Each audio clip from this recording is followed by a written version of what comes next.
Здравей на Иван Търпанов от отбора на МС Хидравлик. Ванка, как е настроението?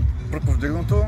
Първия мач се представихме много добре. Равенство срещу момчета от Англия. Много здрава битка беше. Да, беше много сериозен мач. За всеки сантиметър имаше здрава битка по терена. Имахме шанс. Пропуснахме го в последната секунда, но този път се надявам срещу Черна гора да се представим на ниво, да се вземем трите точки.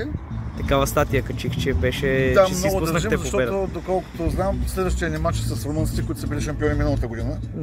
Румънците просто са феноменални. Да, но нека да се изправят срещу нас. Точно така. Да видим кой е по-добрия. Добре, за първи път сте на такъв голям форум? За първи път, да, като шампиони миналата година на Лига България. Какво е настроението? Как се играе на такъв форум? Тук е малко... Настроението е топ.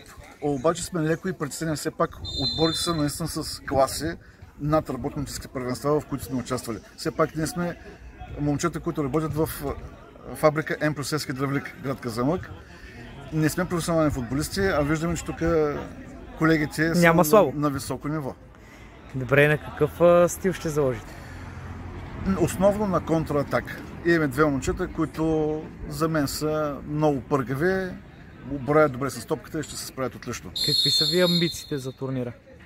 Лично моите са минаване на групите, но минем ли групите, вече апетитът става много голям и може да бъде и на финала. Пожелавам успех и лек мач, благодаря.